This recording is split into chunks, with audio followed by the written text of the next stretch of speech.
పెడేస్తాను, నాకు ఇతను వద్దు. వాళ్ళు నన్ను ఇస్తావా అని కూడా అడగలేదు. ఇక పిచ్చి ఏంటమ్మా, 3 కోట్లు ఎక్కడి నుంచి తెస్తాడు, ఏదో అయితే కలిసిపోయేలా ఉండాలి, లేదా అడిగింది ఏదో రీజనబుల్గా ఉండాలి. మేమెందుకు ఉన్నాం ఇక్కడ మాట్లాడడానికి అంతే అంటే వాళ్ళే దండం పెట్టేశారు.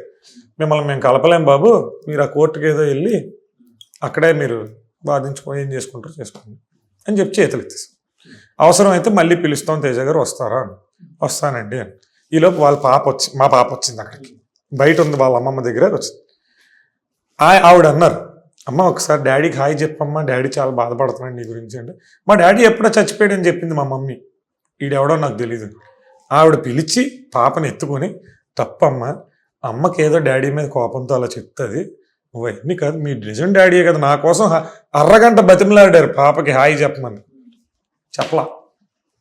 చెప్పలేదు. నేను ఇంకా నాకు కళ్ళలు నీళ్ళు తిరిగేసినాయి. నేను మేడం నేను వస్తాను అనుకోకండి, మళ్ళీ పిల్లండి, ఇలాంటి పంచాయతీకి అయితే పిల్లకండి, ఆఫీస్ సెలవు పెట్టుకుని మరి వచ్చా పర్మిషన్ తీసుకుని, ఓన్లీ కలుపుతాను అన్నారని వచ్చాను, పంచాయతీకి అయితే రాను, ఈసారి పంచాయతీకి అయితే రాను మేడం అని చెప్పేసి వచ్చాను.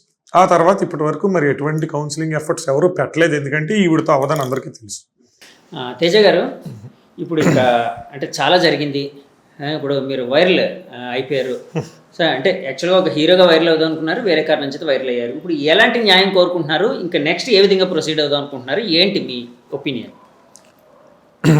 ఇది నాకు జరిగిన అన్యాయం మొత్తం నేను లోకల్ జ్యూరిస్డిక్షన్ ఏదైతే ఉందో ఆ స్టేషన్కి వెళ్ళి కంప్లైంట్ ఇస్తాను, లీగల్గా న్యాయం చేయమని అడుగుతాను.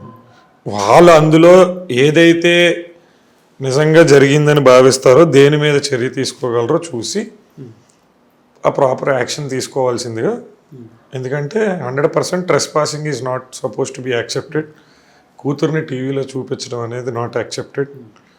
అట్ ద సేమ్ టైం ఈ వేసిన అన్ని ఫేక్ ఎలిగేషన్స్కి కూడా ఒక్కటే సమాధానం, I have my CCTV footage.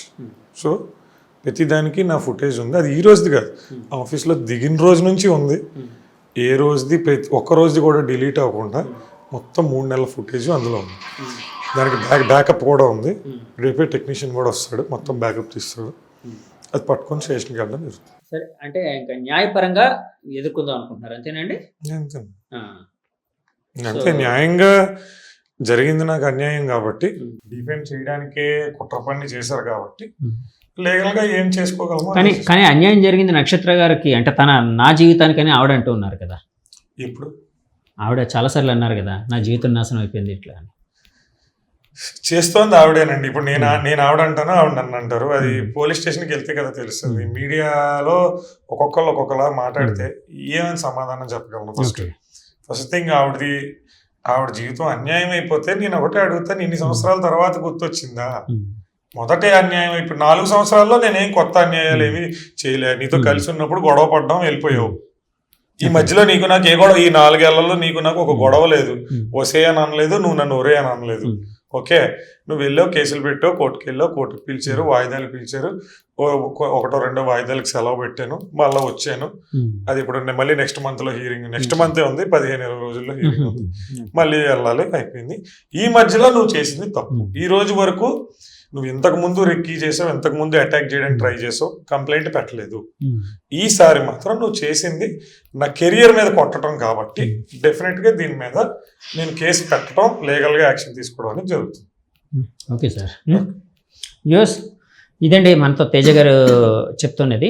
అంటే యాక్చువల్గా తేజ గారు వెర్షన్ ఇప్పటి వరకు ఎక్కడ ఏ ఇంటర్వ్యూలోని కంప్లీట్గా రాలేదు. సో ఈ ప్రయత్నం అయితే మనమే క్యూప్టీవీ తరపున చేసాం. సో నేనే ఆ ప్రయత్నం చేశాను. సో ఆయన అయితే తన వెర్షన్ అంతా వినిపించారు. సో న్యాయపరంగా అయితే తను పోరాడుతానంటూ ఉన్నారండి. Thank you very much. Signing off, me Jagadish.